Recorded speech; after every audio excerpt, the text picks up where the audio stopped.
नमो तस्से भगवतो वरहतो सम्मा सम्बुद्धस्से नमो तस्से भगवतो वरहतो सम्मा सम्बुद्धस्से नमो तस्से भगवतो वरहतो सम्मा सम्बुद्धस्से बुद्धं शरणं गच्छामि धम्मं शरणं गच्छामि संघं शरणं गच्छामि द्वितीयंपि बुद्धं शरणं गच्छामि द्वितीयंपि धम्मं शरणं गच्छामि द्वितीयंपि संघं शरणं गच्छामि तृतीयंपि बुद्धं शरणं गच्छामि तृतीयंपि धम्मं शरणं गच्छामि तृतीयंपि संघं शरणं गच्छामि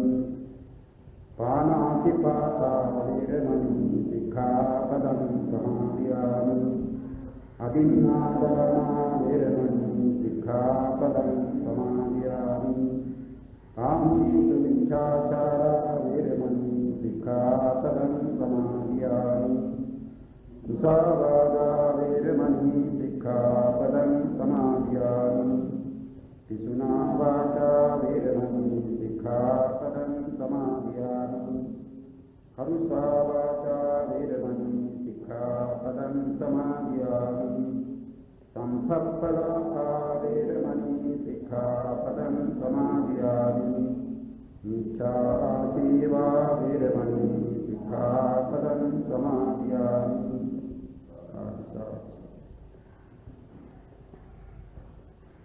ඉන්දුතුනි දැන් අප අභිධර්ම පන්තිය පටන් ගන්නට යන්නේ. අප පසුගිය දිනෙහි අඤ්ඤ සමාන චෛතසික පිළිබඳ විස්තරය අවසන් කළා.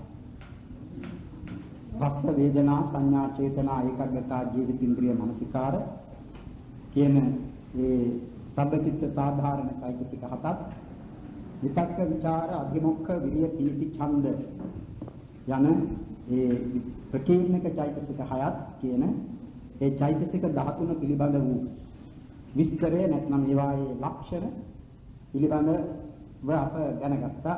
පසුගිය දිනෙහි ඒ අඤ්ඤ සමාන චෛතසික පිළිබඳ විස්තරය අපි අවසන් කළේ. ඊළඟට එන්නේ අභිධර්මාර්ථ සංග්‍රහයේ මෝහාදී අකුසල චෛතසික 14. මෝහ අහිරික අනුත්තප්ප උද්දච්ච ලෝභ දිට්ඨි මාන දෝෂ ඉස්තාමච්චරිය කුකුච්ච තීන මිද්ද විචිකිච්ඡා කියන ඒ චෛතසික 17යි. ඒවට අකුසල චෛතසික 14යි කියා නම් කර තිබෙන බැවින්ම අපට පේනවා ඒවා අප අභිධර්මාර්ථ සංග්‍රහයේ මුලින්ම ඉගෙන ගත්ත අකුසල සිත් වල යෙදෙන චෛතසික කොටසක්. ඒ අකුසල සිත් වල අකුසල චෛතසික පමණක් නොවේ යෙදෙන්නේ. අර අඤ්ඤ සමාන චෛතසිකේ කියා ඉගෙනගත් ඒ චෛතසිකත් අකුසල සිත් වල යෙදෙනවා. දැන් මේ අකුසල චෛතසිකේ කියන ඒවා වෙනස් කිසිදු සිතක නොයේදී අකුසල සිත් වලම පමණයි යෙදෙන්නේ. ඒ හැම මේ චෛතසික 14ම හැම අකුසල සිතකම ලැබෙනවත් නොවේ. ඒ අකුසල සිත් වල විසක වෙන සිත් වල මේ චෛතසික ලැබෙන්නේ නැහැ. එයින් පළමුවෙන්ම ඉගෙන ගන්නට තිබෙන්නේ මෝහ චෛතසිකය ගැන. මෝහය කියන මේ වචනය අසන විටම මේ දිනුතුන්ට වැටහෙනවා මෝහය කියන්නේ කුමක්ද? මෝහය කියන මෙයින් සිදුවන්නේ මුලා වීම. ඒ නිසා ඒ මෝහය කියන මේ නම් පිළිබඳ වූ විග්‍රහය නැත්නම් මේ නිර්වචනය දක්වනවා මුයිහති මෝහෝ කියලා. මුයිහති කියන්නේ මුලා වේනුයි මෝහ නම්. ඒ ධර්මයේම මුලා කරන ස්වභාවයෙන් යුක්තයි. ඒ ධර්මයේ හැටි ඒකයි. ඒ ස්වභාවය නැත්නම් අප කිසිවකට මුලා වීමක් වන්නේ නැහැ. දැන් අප දන්නවා මේ ස්කන්ධ පංචකය කියන එක මහ දුක් ගොඩක්. ඒ බව බුදුරජාණන් වහන්සේ වදාළා. ඒ වගේම මේ ස්කන්ධ පංචකය පරිහරණය කරන කෙනෙකුට নানা අවස්ථාවලදී සාමාන්‍ය දුක් නෙවෙයි බොහෝ දුක් වලට මුහුණ පාන්නටත් සිදු වෙනවා. එහෙම තිබුණත් ඒ ස්කන්ධ පංචකයයි කියන මේ දුක සත්වයන්ට මිහිරි දෙයක්ව පවත්නේද නැත්නම් මිහිරි දෙයක් ලෙස ඔවුන් සලකන්නේද මේ මෝහය නිසා. ඒ දුක් ස්කන්ධ පංචකය ලබා දෙන හේතුන් අතරින් ප්‍රධාන හේතුව වශයෙන් දැක්වෙන තණ්හාව. සත්වයිනට වැටෙන්නේ දුක් උපදවන කාරණයක් හේතුවක් හැටියට නෙවේ ඒ සැප ලබා දෙන කාරණයක් හැටියට හේතුවක් හැටියට. ඒ දුක් ලබා දෙවන හේතුන් කියන මේ කිසිවක් නැති යම් සාන්ත ස්වභාවයක් දේනම් සත්වයිනට එයද වැටෙන්නේ පෙනෙන්නේ ඒක සැපක් හැටියට නෙවෙයි එයම දුකක් හැටියට. ඒ සැපය ලබා ගැනීම පිණිස පවත්නා වූ උපාය මාර්ගය වශයෙන් එන ඒ දුක්ඛ නිරෝධ ගාමිනී ප්‍රතිපදා ආර්ය සත්‍ය වශයෙන් වදාරා තිබෙන ඒ මාර්ගයද පෙනෙන්නේ සැප ලබා ගැනීමේ මාර්ගයක්, සැපයට පැමිණීමේ මාර්ගයක් හැටියට නෙවෙයි ඒක දුක්ඛ මාර්ගයක් හැටියට. ඒ නිසා තමයි ඒ සත්වයන් ඒ පැත්තට ගමන් කිරීම කරදරයක්, හිරිහැරයක් නොකළ යුත්තක් සියගෙන ඊට පිටුපාල අනිත් පැත්තට නැත්නම් ලෝකෙහි සාමාන්‍යයෙන් සත්වයන් යන පැත්තටම යන්නේ. එමා කීවේ මෝහයේ තිබෙන ප්‍රධානම කෘත්‍යය නැත්නම් ක්‍රියාව දැක්වීම වශයෙන් දුක ඇතිවීමේ හේතුව නිවනට මඟක් කියන මේ චතුරාර්ය සත්‍යයන් පිළිබඳ වූ මුලාව තමා උඩත් පිරිසින්ම මෝහ කියන එකකින් දක්වනවා. ඒ කාරණයක තිබෙන ඇති සැටිය නොපෙන්වන ගතියක් මෝහයෙන් තිබෙන. ඒ නිසා පිළිකුල් කටයුතු දේවල් මෝහය නිසා එලෙස පෙනෙන්නේ නැහැ. මෝහයෙන් ඒ වසාලා ඒ හොඳ දෙයක්, යහපත් දෙයක්, ඇලිය යුතු දෙයක් සේ දක්වන. ඒ විදිහට මෝහය සත්වයන් මුලා කරන ධර්මයක්. මුයිහති මෝහෝ කිවේ නිසා. ඒ සත්වයිනට අකුසල් කිරීම ප්‍රියමනාප දෙයක් හැටියට, හොඳ දෙයක් හැටියට පෙනෙන්නේද මේ මෝහය නිසා. නැත්නම් අකුසලයේ කියන එක බියවිය යුතු දෙයක්. ඒගොම පිළිකුල් කටයුතු දෙයක්. ඒ පිළිකුල් කටයුතු බියවිය යුතු අකුසලය අලුම් කළ යුතු නැත්නම් Taman ඇති කළ යුතු දෙයක් හැටියට පෙනෙන්නේද මෝහය නිසා. මේ මෝහය කියනවා සත්වයන්ගේ හරියට ඇස වසාලන කඩතුරාවක් වගේ.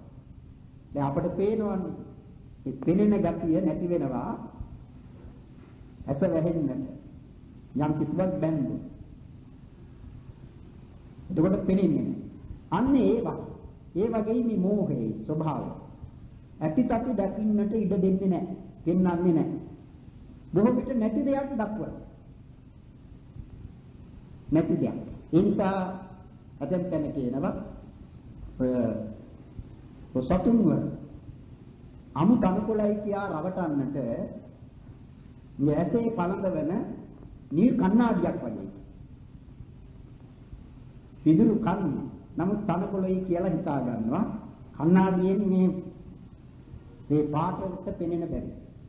අන්න ඒ වගේ මේ මෝහය සත්වයන්ව මුලා කරන. ඇතිතතු වහලා නැති දෙයක් දක්වන. එබඳු ධර්මයක් මෝහය. අන්න ඒ බැවින් මේ මෝහය හැම අකුසල් සිතක ලැබෙන ධර්මයක්.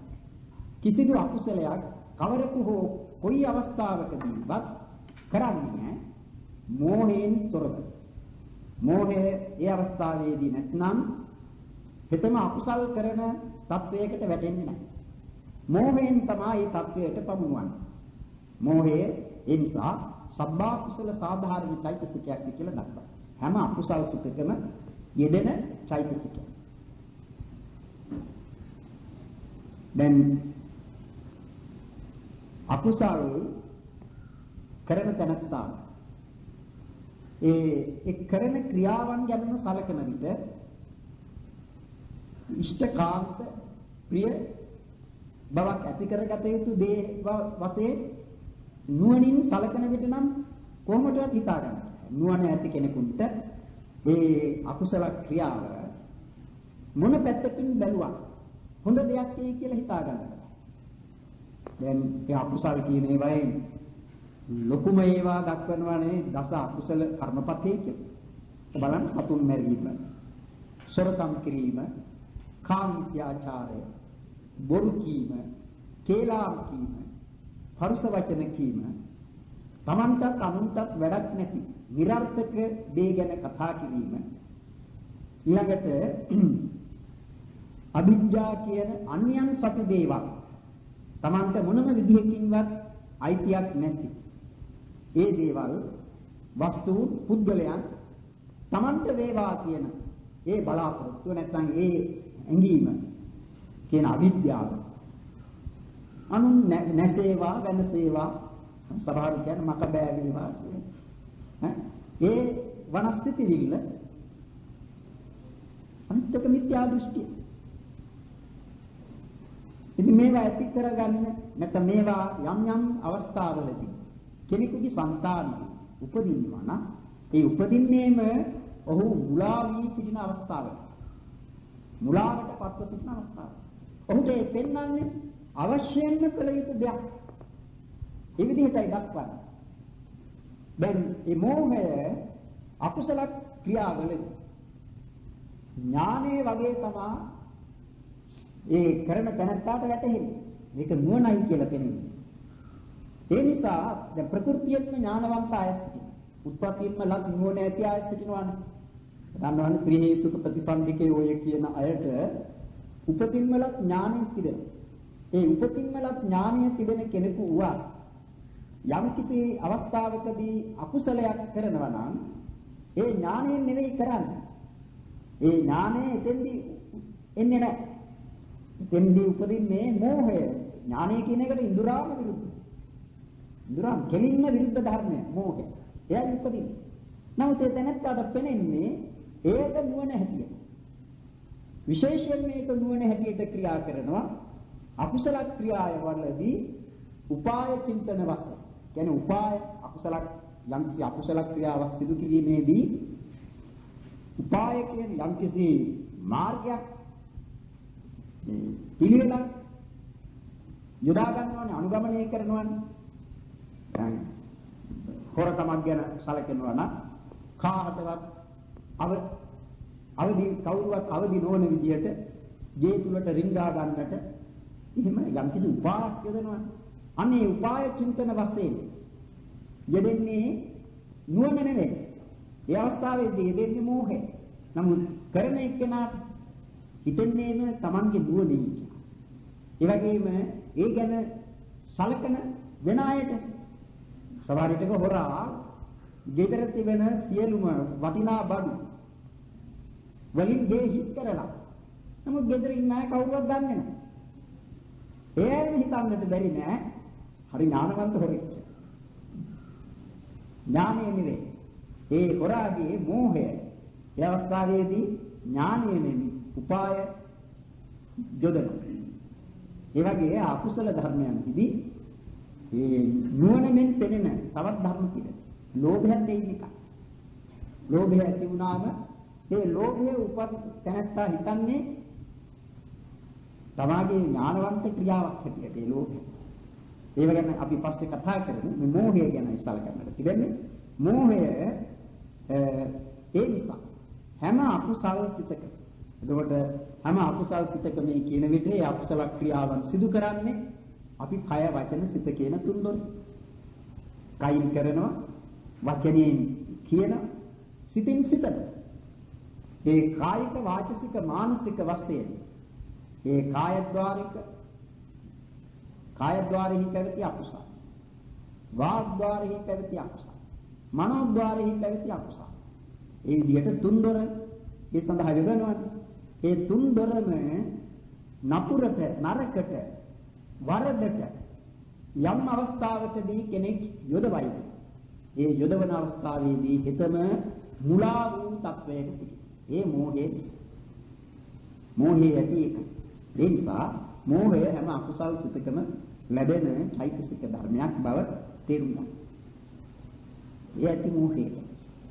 ඊළඟට එන්නේ අහිරිකය කියන්නේ. අහිරිකය කියන්නේ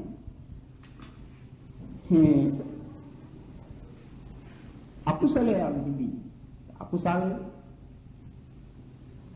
සිදු කිරීමේ ඒ කය වචන සිත අපිට තුන්දර.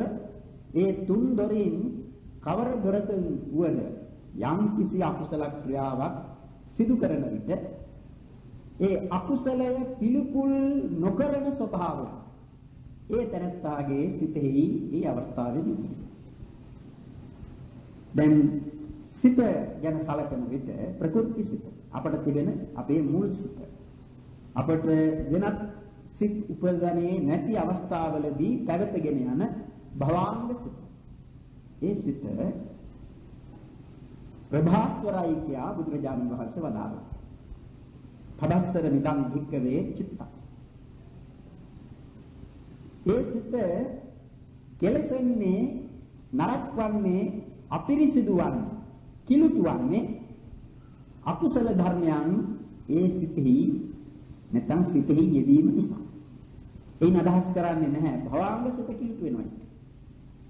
භවාංග සිත පැවතගෙන යද්දී වෙනත් අරමුණක් ඉදිරිපත් වීම හේතු කොටගෙන භවාංග සිත් නැවත ඒ පරම්පරාවසෙන් පැවතගෙන යන භවාංග සිත නැවතී මේ අලුත් අරමුණෙහි එල්බ ගන්නා වූ ඒ චිත්ත පරම්පරාවේ ඊළඟ සිතක් උපදින. නැත්නම් ඊළඟ සිත් උපදින.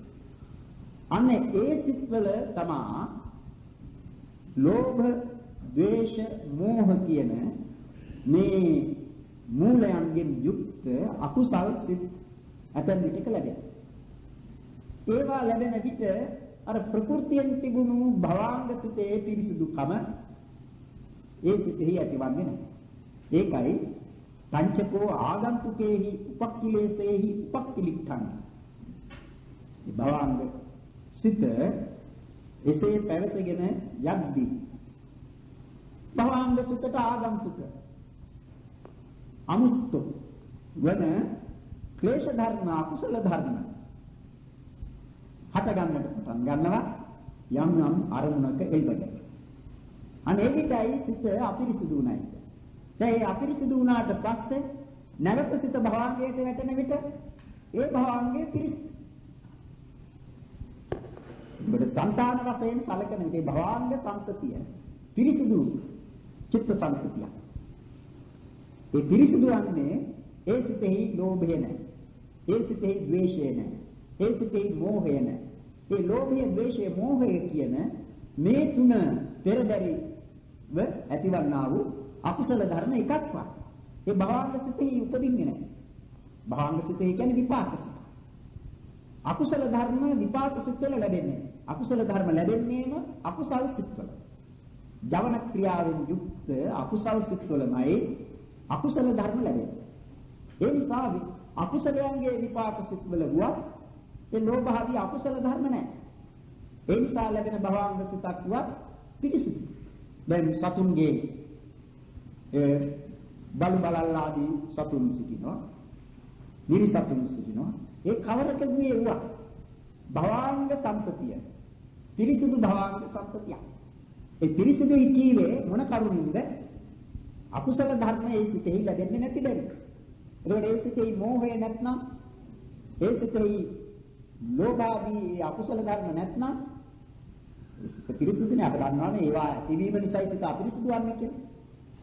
භවාංග සිතේ බඳුයි නමුත් මේ ලෝභ ආදී අකුසල ධර්ම ඇතිවීම නිසායි ඒ පිළිකුල. එතකොට පිළිකුල්යයි කියන එක පිළිකුල් කියන අකුසල අපවිත්‍රයි වන්නේ. අපවිත්‍ර වූ දෙයක්. පිළිකුලට භාජන වෙන එකක්. අපවිත්‍ර දෙයක් හොඳයි සුභයි හොඳයි ප්‍රියයි ආදී වශයෙන් කෙනෙක් ගන්නෙ නෑනේ අපවිත්‍ර බැරි. නමුත් ඒ අපවිත්‍ර දෙයක් කරන්නට පුළුවන් ඒ තියෙන පිළිකුලක් වශයෙන් නොදකින බවක් අකුසල් සිතෙහි ඇතිවෙන. ඒ නැතිව අකුසල් සිදුවන්නට බෑ. අන්න ඒ ගතිය තමයි ඒ ස්වභාවය තමයි අහිරිකේ කියලා කියන්නේ. ඒක හරියට අසුචිය පිළිකුල් වශයෙන් නොදන්න, නොඇතගෙන, නොබලන, නොසලකන ඌරන් බල්ලන් ඇතිවන තත්ත්වේ බව. අසුචිය කියන්නේ පිළිකුල් කටයුතු. නමුත් සූකරයාට ඒ ඉෂ්ට දෙයක්. අන්න ඒ වගේ අපවිත්‍ර පිළිකුල් කටයුතු අකුසල ධර්ම. හොඳ ප්‍රිය මනාප දෙයක් හැටියට මේ අහිරිකය හේතු කොටගෙන කෙනෙක්ට එන. දැන් සමහර විටක ලැජ්ජාව කියලා අපි කියනවා ඒකට. දැන් පාපයට ලැජ්ජා වීමයි කියලා දක්වන්නේ හිරි කියන එක. පාපේ කියන එක ලැජ්ජාවේ දෙයක්. ඒ ලැජ්ජාවේ කියන්නේ පිළිකුල උපදවා ගත යුතු. එහෙම පිළිකුල උපදවා ගන්න නැතිව ඒ කළ හැකි බවක් සිතට ගන්වන්නේ මේ අහිරිකය නිසා. ඒ අහිරිකය අකුසල පක්ෂෙහි බලයක්. ඒ නිසා අහිරික බලම් කියලා බුදුහාමුදුරුවෝ වදාළා. අහිරික බලම්. අහිරිකය අකුසල ක්‍රියා විශේෂෙහිදී බලයක්. හරියට කුසල ක්‍රියා විශේෂෙහිදී හිරි බලය වගේ අකුසල ක්‍රියා විශේෂෙහිදී අහිරිකය බලයක්. ඒ පාපය ලැජ්ජා වීමට යම් ලෙස නොසලකන බව පිළිකුල් නොකරන බව වශයෙන් දැක්වෙන අහිරිකයයි අහිරිකයේ ස්වභාවය. ඊළඟට අනිත් එක අනුත්තප්ප කියලා. උත්තප්ප කියලා ධර්මයක් වෙනවා ඒ කුසල පක්ෂයේ සෝබන පක්ෂයේ. අනුත්තප්ප කියන්නේ බිය නොමැති බව. දැන් පව බිය විය යුතු දෙයක්. පව කියන ඒවා වැරදි කියන ඒවා සාමාන්‍ය ලෝක වද්‍ය ඒවා සාමාන්‍ය ලෝකයා යම් දෙයක් වැරදි පව් නරකයි කියලා සලකනවා. දැන් කවුවත් මොනම අවස්ථාවකදීවත් කියන එකක් නෑ. කා සතු දෙයක්වත් ඉතා සුළු දෙයක්වත් ඔහුගේ කැමැත්ත නැතිව අනිකෙකු විසින් ගනු ලැබීම හොඳයි කියලා කවුරුවත් කියනවා. ඒක ලෝකයේම පිළිගන්නවා නරක දෙයක්. අන්සතු දෙය ගැනීම. නමුත් අන්සතු දෙය ගැනීම නිසා සමන් වර්ධකට ලෝකවද්‍ය වශයෙන් පවු වෙනවා. සමහර විටක රාජ්‍යයකින් ඊට දඬුවම්. ඒ දඬුවම නිසා ඇතිවන බියක් තිබෙනවනේ. දැන් සමහර රටවල දැනුදු කරනවා අත් කපන. ඉතින් අත කපනු ලබන බවයි කියන එක කෙනෙක් බියගේ යුතු කරුණක් නෙමෙයි. ඒ බිය අප කැපීමේ බිය තමා කරා එන්නේ මේ සොරකමයි කියන මේ වරද කිරීම නිසා. ඒ නිසා සොරකම් කිරීම බිය විය යුතු දෙයක්. එබැවින් ඒ සොරකම් ආදී අකුසල ක්‍රියා තමන් කළොත් ඒ නිසා රැස් කරන අකුසල කර්ම තමන්ට අනාගතයේදී අපාය ආදී ඒ දුක් ලබා දෙනවනේ. ඒට හේතු වෙනවනේ. ඒ දුක දෙවිය යුතු එකක්. නමුත් මේ අනුත්තප්ප කියන මේ ස්වභාවය ඇතිවීම නිසා ඒ පාපයේ පිළිබඳව තියෙන බිය දකින්නේ නැහැ. නොබිය බවක් තමා තුළ උපදවන. සමහර විට වෙන කෙනෙක් ඒ ක්‍රියාව කිරීමට පසුබාන අවස්ථාවේදී ඒ පවෙයි බිය නොදක්නා තැනත්තා ඉදිරිපත් වන්නට පුළුවන්. ඔබට බැරි නම් වයින් වෙන්න මං කරන්නම් කියලා. ඒක කරන්න. ඒ නොබිය බව පාප කරන්නේ නොබිය බව කියන එක තමයි අනුත්ප්පක. නිසා ඒක පව් කිරීමේදී සිතට එක්තරා දැඩි බවක් ගන්නවා. ඕනෑම කෙනෙකුට ඕනෑම අවස්ථාවක කවර හෝ භයානක අන්‍යයන්ට විපත්ගෙන දෙන සාහසික අපරාධ පාප කර්මයක් වත් කරන්නට පුළුවන් මේ ධර්ම දෙක නිසා. අහිරික අනුත්ප්පක. ඔහුට කිසිදු ලැජ්ජාවක් පිළිකුලක් ඒ පිළිබඳව නැහැ. ඒ වගේම ඔහුට කිසි බියක් මේ මෙලොව වශයෙන් සිදුවත් විය හැකි දණ්ඩනාදී බියක් හෝ පරලෝකදී ඇතිවන්නට පුළුවන් ඒ අපාය ආදී බියක් හෝ ඔහු ගණන් නොගෙන නොදා ඒ අකුසල ක්‍රියාවෙහි යෙදෙන. අන්න එහෙම ස්වභාවයක් අනුත්ප්පක.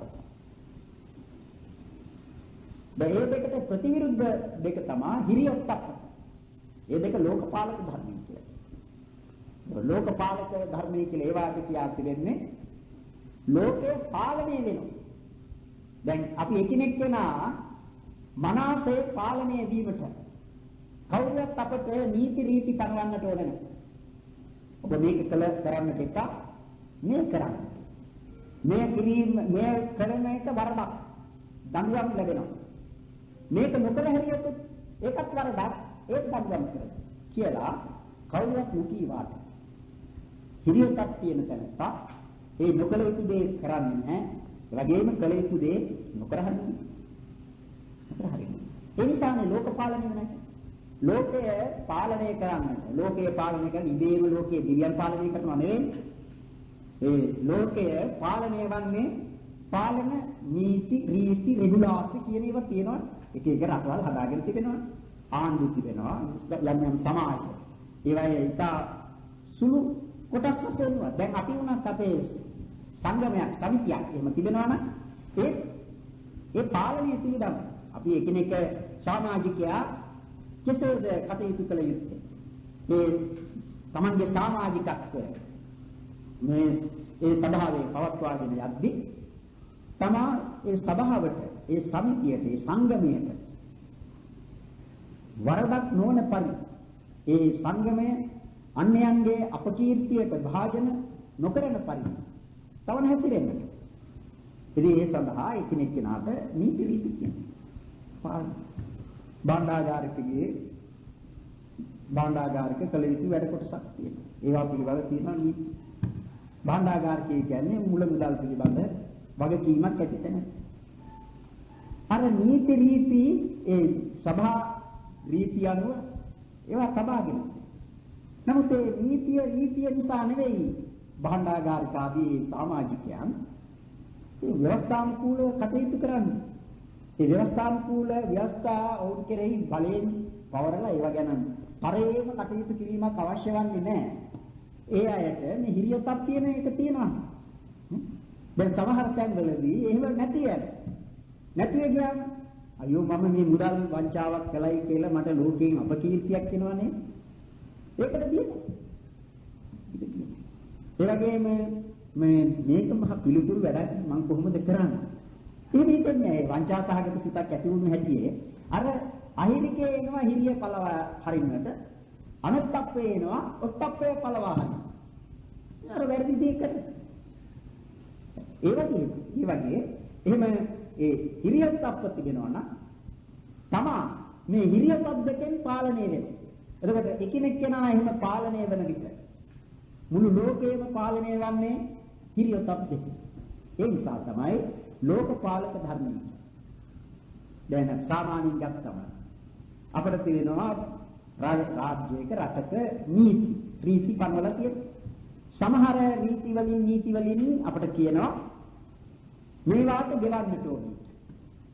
අපි පාවිච්චි කරන මේ විදුලිය, ඒ වගේම මේ රේඩියෝව ඒවා පාවිච්චි කරන ඒවට වවසර පත්‍ර ගන්නට ඕනේ මේ විදුලි බලය පාවිච්චි කරලා මේවට ගෙවන්නට ඕන ඒක කරන්න ඒවා අපි මේ නීතියෙන් බැඳිලා සිටිනවා ඒ නොකර හැරීම වරදක් දඬුවම් දෙන්නට පුළුවන් නඩු පවරත හැකි දඬුවම් කරත ඒ කල යුතු කොටස තව තියෙනවා නොකල යුතු කොටසක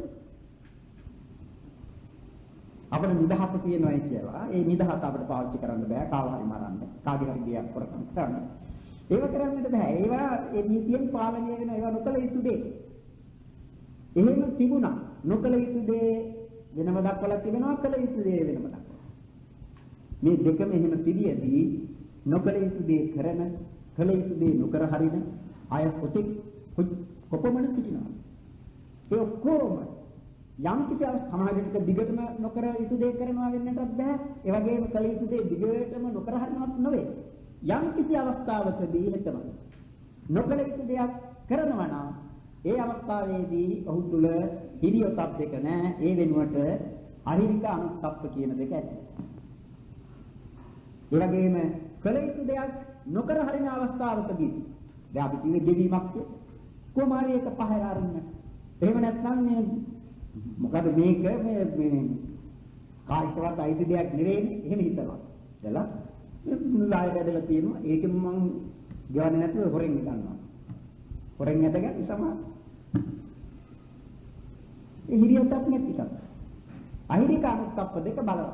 ඉතින් යා ලොක්ටික් යා ප්‍රධානයි කියන කාටවත් බය නැහැ. එහෙම නෙවෙයි. කාටවත් බය නැහැ. ඕන හිරියන්න පුළුවන්. ඕන දඩේ ගෙවන්නේ. ඒ වගේ හිතන්න මේ අහිරික අනුත්ප්ප දෙකේ හැටි. එහෙම නැත්නම් කොයිතරම් ලැජ්ජා විය යුතු එකක්ද කොයිතරම් විය යුතු දෙයක්ද ලැජ්ජා විය යුතු මේ ලැජ්ජාව කියන එක මේ තමා පිළිබඳවම ඇතිවන දෙයක්. අනේ පව් කිරීමේදී කෙනෙකුන් තුළ ඒ අහිරික අනුත්ප්ප කියන දෙක ඇති වෙනවා. ඒ නිසා ඒ අහිරික අනුත්ප්ප කියන මේ ධර්ම දෙක.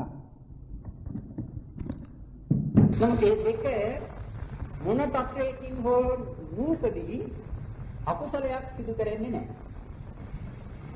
කුසලයක් සිදු කරන්නේ. තාම කුඩා අකුසලයක් වශයෙන් සලකන එකක් තියෙන්නේ. කියන්නේ කුඩා කියන්නේ බොහෝම සුමී කියලා සලකන අකුසල තියෙන සමහර. එහෙම එකක් වෙන්නටත් පුළුවන්. ඒ වුණා ඒ අහිරික අනුත්ප්ප කියන මේ ධර්ම දෙක සිතෙහි උපදින්නේ නැතිව මේ අකුසලයේ කරන්නේ. නිසා ඒ ධර්ම දෙක සබ්බා කුසල සාධාරණ චෛතසික. ඊළඟට එන්නේ උද්ධච්ච කියන චෛතසික. උද්ධච්ච කියන්නේ සිතේ ඇතිවන නොසන්සුන්. ඒ අකුසල් සිතේ උපදනා වූ නොසන්සුන්. මොකද කුසල් සිතේ නොසන්සුන් කමයි කියලා එකක්. අකුසල් සිතෙහිමයි ඒ නොසන්සුන් කම ඇතිවන්නේ. ඒක කියන්නේ උද්ධච්ච. ඒක හරියට බිම ගහන රබර් බෝලය වගේ. ඒක තැනක රැඳීමක් නෑ. ඒක තැන ඒ වගේ කවර හෝ කෙනෙකුට කවර අවස්ථාවකදී වුවද යම් කිසි අකුසල් සිතක් උපදිනවා. අපි දන්නවනේ අකුසල් සිත් 12යි තියෙන්නේ. ඒ 12 අතුරෙන් යම් කිසි අකුසල් ඒක ලෝභ මූල සිතක්, එහෙම නැත්නම් ද්වේෂ මූල සිතක්, මෝහ මූල සිතක්. මේ ඒ සිත් වලින් කවර හෝ අකුසල් සිතක් උපදිනකොට ඒ අකුසල් සිතේ පවතිනවා ඇති වෙනවා මේ උද්ධච්චය කියන ධර්මයක් අර මෝහ අහිරික අනුත්ප්ප කියන ඒ තුන වගේ උද්ධච්ච. ඒ කියන්නේ කුමක්ද? කිසිදු අකුසල් සිතක් සංසුන් බවින් යුක්ත නැtei. දැන් කෙනෙක් හිතන්නට පුළුවන් බොහෝම ශාන්තව දාන්තව මේ සංහිඳියාවකින් යුතුව යම් කිසි අකුසලයක් මේ දැනත්තා කර තිබෙනවා. නමුත් ඒ නිසා දැන් සමහරු සිටිනවා ඔය පොරකම් කරපු අය එහෙම නැත්නම් මේ භයානක දිනීමරි එහෙම කරන අය ඒ අය බොහෝම හිත දැඩි කරගෙන මේ මහත් අවධානයක් ඒ සඳහා යොදලා ඒ කටයුත්ත කළා. ඔවුන්ගේ ඒ අවස්ථාවේදීම ඇති වූ නොසන්සුන්කම නිසා සමහර දෙයක් පිළිබඳව වුණට බෑ හිතා ගන්න. ඒ නිසා මේ බොහෝ විට ලකුණු කබල යන්නේ. මහත් කලබලයි. එසේම සිත ඒ කලබල ගතියෙන් යුතුවයි මේ ක්‍රියාවෙහි යෙදෙන්නේ. ඒ අකුසල ක්‍රියාවෙහි යෙදෙන්නේ. ඒක ඒ විදිහේ කතාට හරි අසුවේලාදී වශයෙන් තිබෙන එබඳු හැඟීමක් නිසා පමණක් නෙවෙයි. කොයි වෙලාවක වෙන කවුරුවත් නැහැ. Taman තනිව කරන අකුසලයක් වෙන්නට බැරි නෑ. එහෙම එකකට දිව්වා. නොසන්සුන්කම කියන එක ඒ සිතේ ඇති. උද්ධච්චය කියන එක ඇති. මොකද ඒ සිත අර මෝහ ආදීන් යුක්තයි.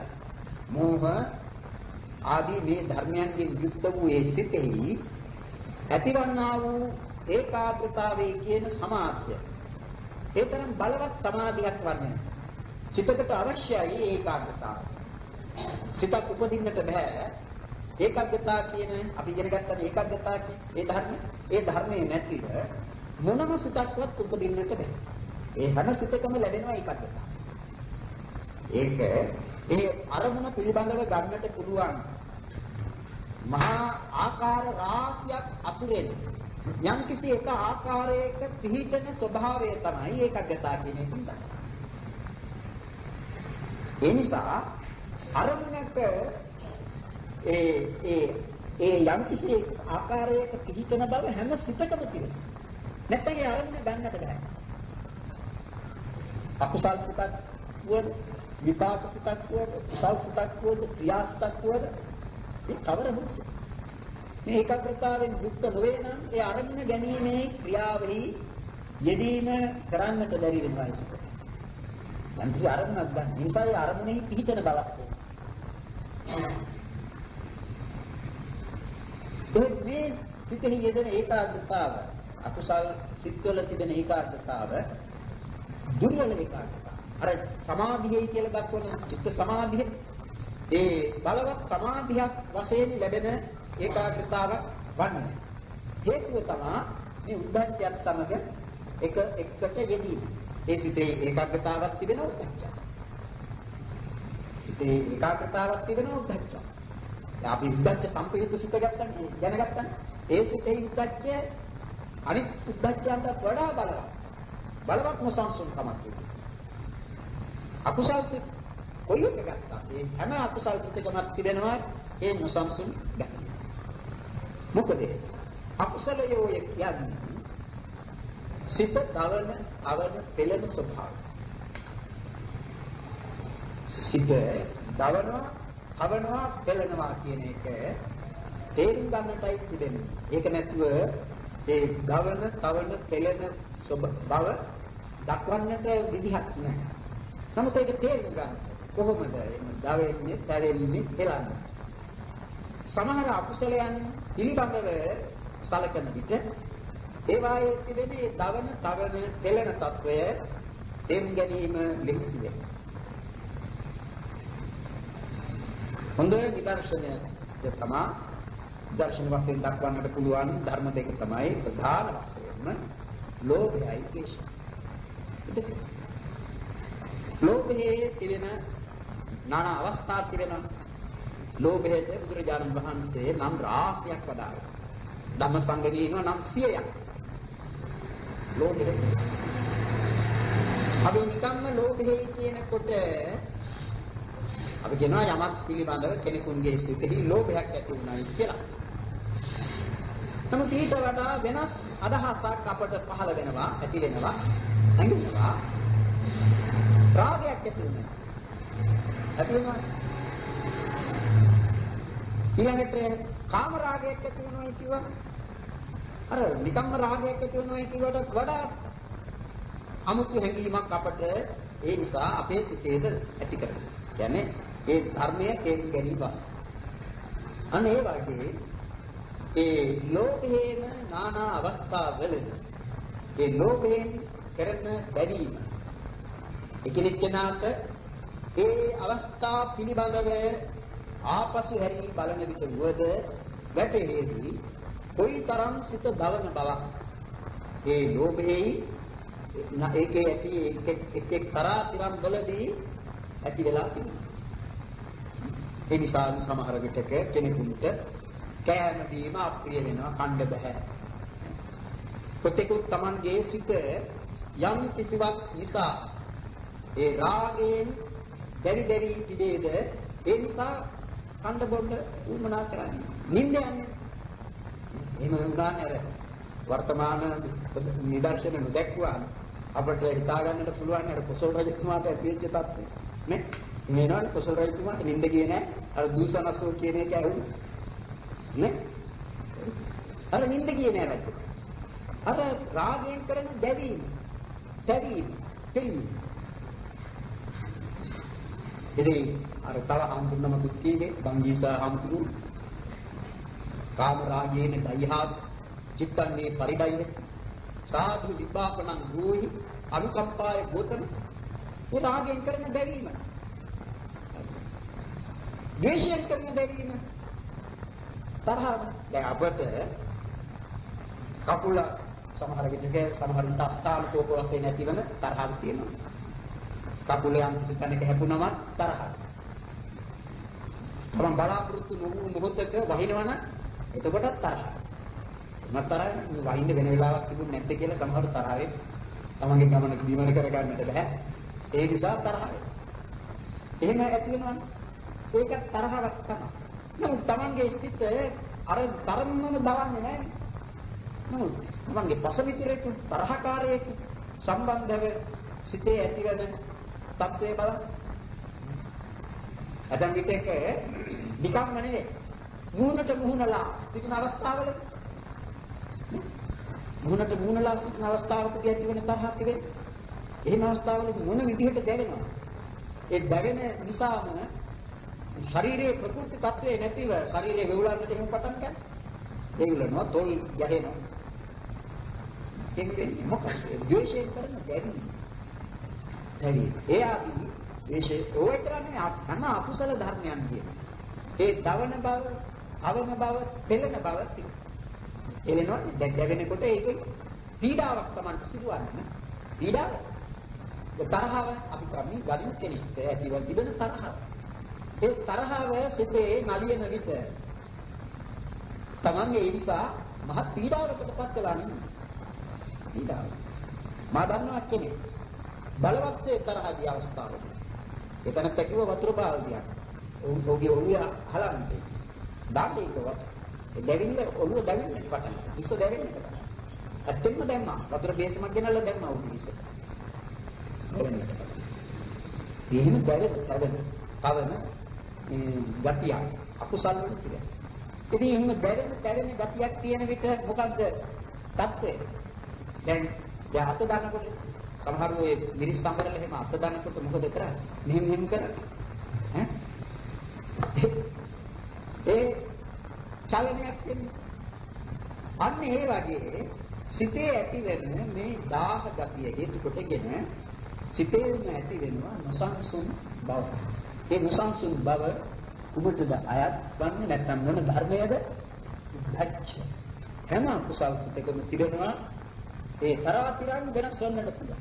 බලවත් වූ උද්ධච්චයේ තිබෙන්නට පුළුවන්. ඊට වඩා ස්වල්ප වූ ඒ තරම් බලවත් නොවන උද්ධච්චයක් වන්නට පුළුවන්.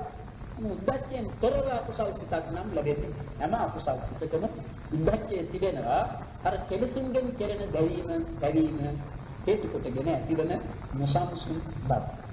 අනේ නොසන්සුන් ස්වභාවයටයි උද්ධච්චය කියන්නේ හැම අකුසල් සිතකම. මේ විදිහට මෝහ අහිරික අනුත්ප්ප උද්ධච්ච කියන මේ චෛතසික හතර සබ්බා කුසල සාධාරණ චෛතසිකය කියලා වෙනකොට දක්වනවා. හැම අකුසල සිත්වලම මේ චෛතසික අතර නොඅඩුවම යෙදෙනවා. හැම අකුසල සිත්වලටම පොදුයි මේ හතර. මෝහය, අහිරිකය, අනුත්ප්පය. දැන් මෙහෙම කීවම අපි අකුසල සිත් ගැන ඉගෙන ගත්තා. මේ තරමට ඉගෙන ගත්තේ නැහැ. දැන් ඒ අකුසල සිත් පිළිබඳ ඉගෙනීම තවදුරටත් වර්ධනය වීමක් මෙතෙන්දී සිදුවන්නේ. ඒ ඉගෙනීම තවත් දියුණු වෙනවා. ඒ නිසා කොයි වේලාවක හරි අපට අකුසල් සිතක් උපදිනකොට හිතා ගන්නට පුළුවන්කම ලැබෙන්නට ඕන මම දැන් මෝඩ වෙලයි. ඒ කියන්නේ මම මේ කිව්වේ හිතටමනේ දැන් මේ ඕන කීයකට මෝඩෙක් කියලා. ඒ මොකේ එවෙල හිතාගත්තා. ඒක මොකද අකුසලයි. ඒ අකුසලය කියන්නේම මෝහයෙන් යුක්ත එකක්. මෝහය නිසා තමයි කෙනෙක් මෝඩය කියන්නේ. මෝඩය කියන්නේ මෝහය. එතකොට අපිට තමන් බොහෝ උගත් කෙනෙක් වෙන්නට පුළුවන්. උපාධි ලැබපු කෙනෙක් වෙන්නට පුළුවන්. පඬිත් උපාධිය ලැබලා තියෙන්නට පුළුවන්. ආචාර්ය උපාධිය ලැබලා තියෙන්නට පුළුවන්. ඒ විදිහේ විසරද බවක් ලැබලා තියෙන්නට පුළුවන්. කවර තත්වයක කෙනෙක් වුවත් යම් වේලාවකදී ඒ අකුසලයන් අතුරෙන් යම් කිසි අකුසල් සිතක් තමාට ඇති වූ නොත් ඒ අවස්ථාවේදී Taman මෝඩ තමටපත් වූ අවස්ථාවක් හැටියට සැලකනවා. ඒ වගේම ලැජ්ජා නැති බවක ගත්තා. බිය නැති ස්වභාවයක් Tamanට ඇති වෙලා ඉඳලා නොසන්සුන්කමක් ඒ හිතාගත්තොත් ඕනෑම අකුසලයක් උපදින අවස්ථාවේදී Tamanටම අර ලැජ්ජා නැති බව නෙමෙයි ලැජ්ජාව ඇති කර ගන්නට පුළුවන්. අවුරුත් කැමති නැහැ. ස්වභාවයෙන්ම මෝඩ කෙනෙකු වත් කැමති නැහැ. හිතම මෝඩයයි කියලා කියන්න ලැබෙන්නේ. ඉතින් Tamanට මෝඩයයි කියනවා.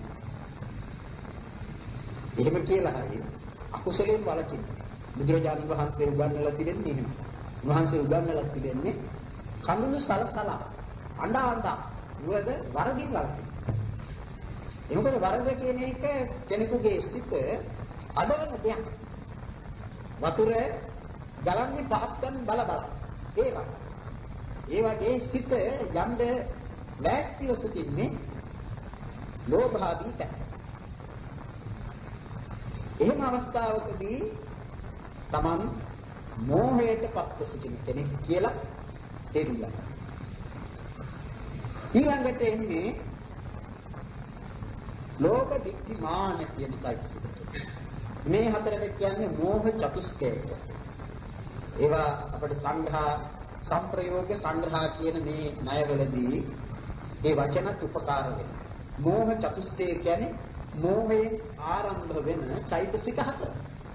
මෝහ අහිරික අනුත්තප්ප. ඊළඟට එන්නේ ලෝභ ත්‍රිකය. ලෝභ දික්ඛි මාන. ලෝභය කියන්නේ ඇලෙන ස්වභාවය. ලුබ්බති ලෝභෝ. ලුබ්බති කියන්නේ ඇලෙයි. ඇලෙන්නේ ලෝභ නමි. මොනවා හේද ඇලෙන්නේ? අරමුණේ රූප ශබ්ද ගන්ධ රස පුට්ඨබ්බ ධම්ම කියන මේ ෂඩාරම්මණයන්දී ඇලෙන බව ඇතිවන්නේ නම් ඒ තමයි ලෝභය. ඒකේ අරමුණු වල ඇලෙන බව. ඒක තමයි ආසා කරන්නේ. ඒක තමයි තණ්හාවයි කියන්නේ. ලෝභය, තණ්හාව, ආසාව, රාගය, කාම ඡන්දය ඔය ආදි වශයෙන් නම් රාශියක් තියෙනවා.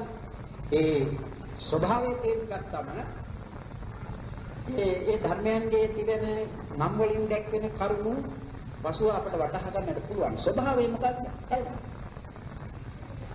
ඇලෙන්නේ කුමක් කියලා සලකගත්තේ කියලා. හොඳයි කියලා ගත්තේ කිව්වේ. දැන් නරකයි කියලා ගත් අරමුණක ඇලෙන්නේ නැහැ. සමහර විටක Taman කලින් හොඳයි කියලා ගත්ත එකෙහිම ඒ අරමුණෙහිම පසුව නරකයි කියලා ගැටෙන්නට පුළුවන්.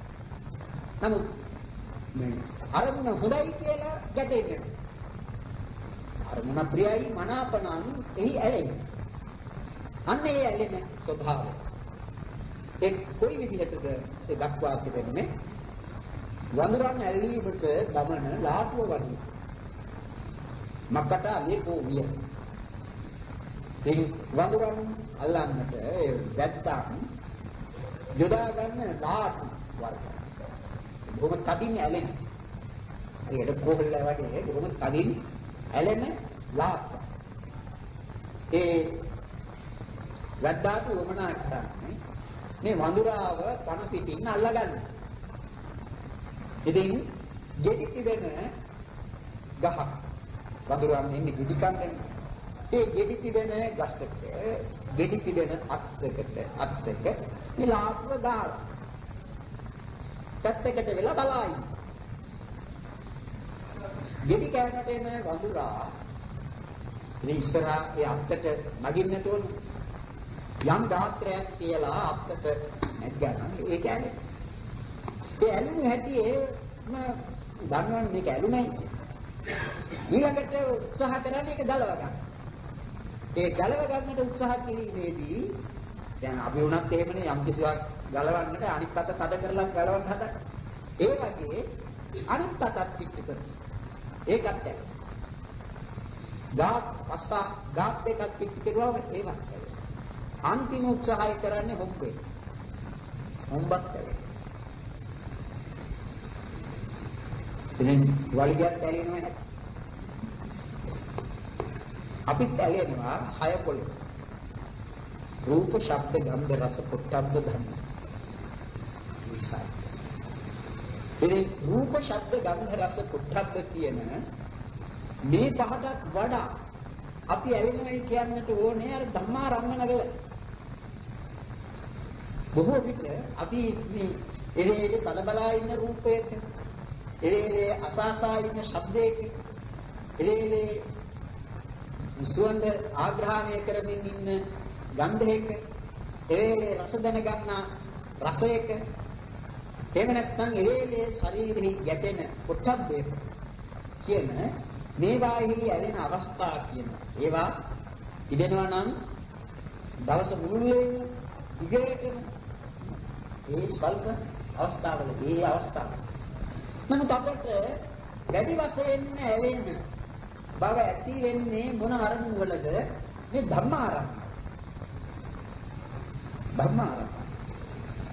ධම්මාරම්මණය කියන විට බොහොම පහක් සමහර විටක රූපයක එල්බගෙන හටගත්තා වූ තණ්හාව ආසාව නැත්නම් ඒ නිසා ඇති වූ ප්‍රීතිය ඒ නිසා ඇති වූ සොම්නස ඒ නිසා ඇති වූ සුඛය ඒවා කොහොමද ඇතුළත් වෙන්නේ ධම්මාරම්මණය කියන්නේ ඒවා ආරම්භ කොට නැවත නැවතත් ලෝභය උපදිනවා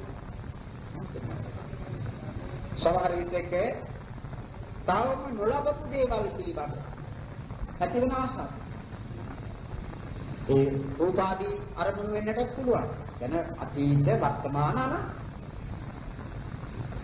දැන් අනාගත රූපේ කියන ඒවා තාම ඇති වෙලා නැහැ.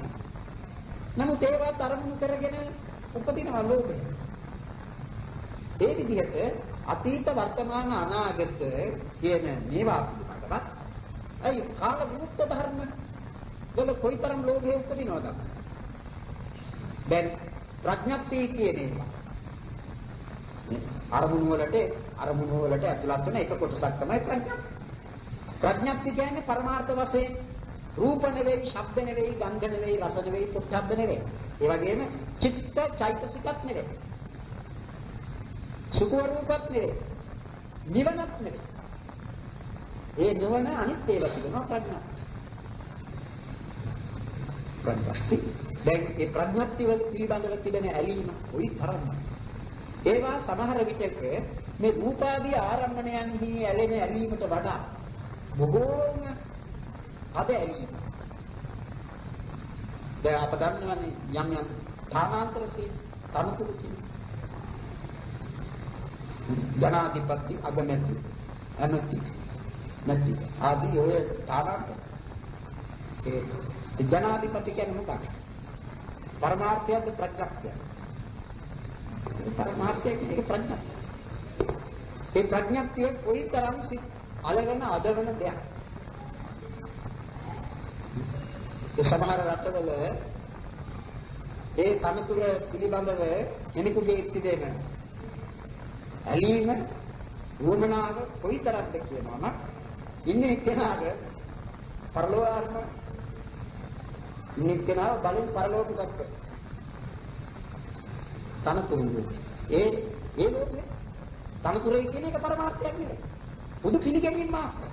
අපි කවුරුත් හිතනවා මේ සකාගේ සම්මතේ පිළිගත්තා ඒක එකක්.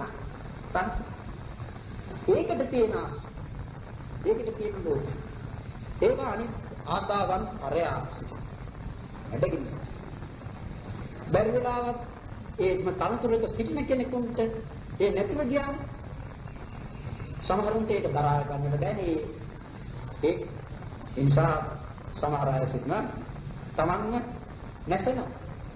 එහෙම නැත්නම් ඒම හේතු වෙනවා තමන්ගේ ඒ මරණය. චිත්ත පීඩාවටපත් වෙන සමහරු මැරිලා. අනේ විදිහට ආසාව මේ කවර දෙයක වුණා. ඒ ඇතිවන ආසාව. දැන් අර මා කලින් සඳහන් කරපු බැරීම මේ කරුණු අනුව තේරුම් ගන්නට බොහොම ලේසි. ලෝභයෙන් කරන බැරීම.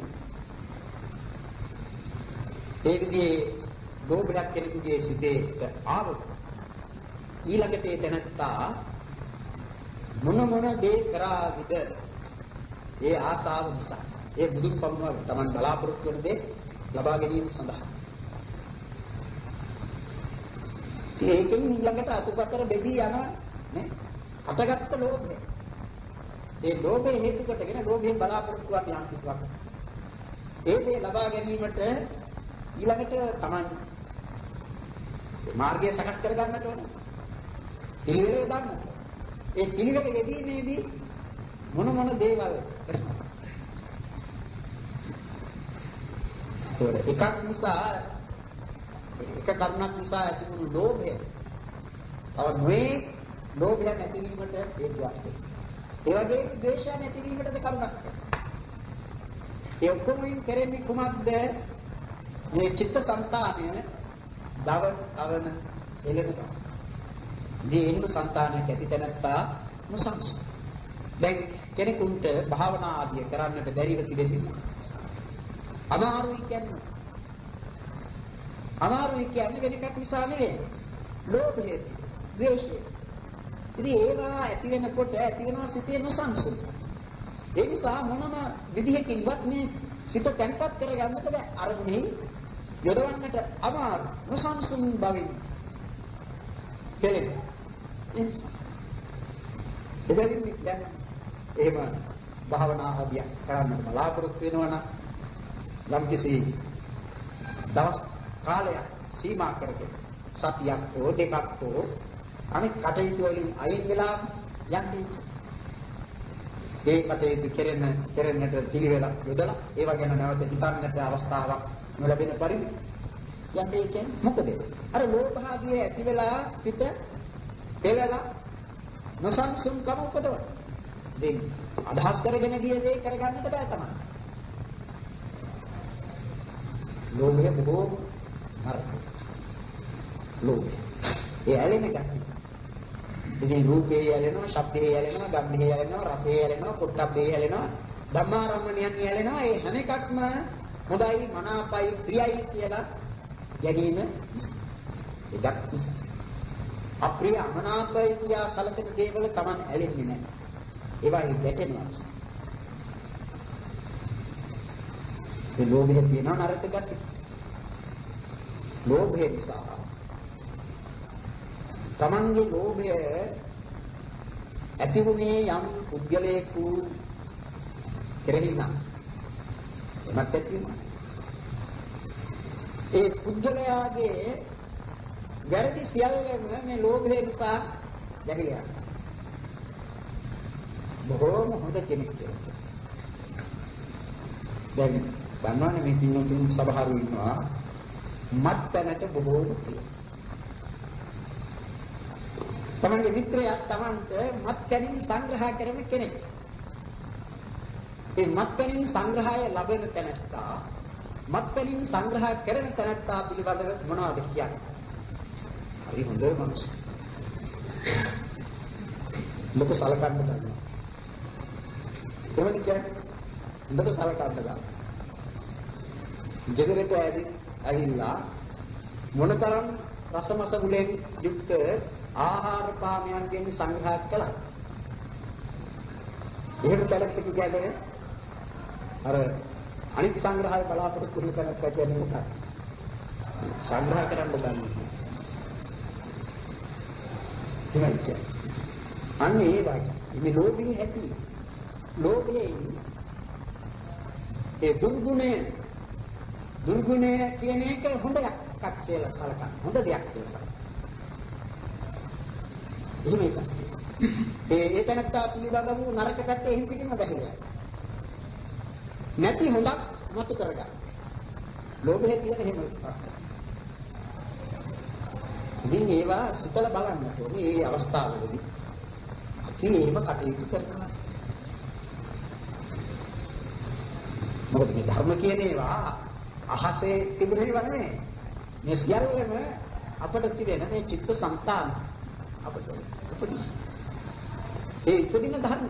ඒවට අපි බොහෝ විට රැවටෙනවා. ඒ ධර්ම වලටම අපි රැවටෙනවා. ඒ ධර්ම වලට අපි රැවටෙන එක තමයි වඩාත්ම නරක. තමන් ඒ නරක දේ නරක බවක් අපට පෙන්වන්නේ. අපි ඒක දකින්නේම හොඳ. යහපත. හරිද? ඉතින් කොහොමද වැරදි දෙයින් වළකින්නේ? වැරදි දේ දුරු කරගන්න කොහොමද? හොඳක් දකින්න.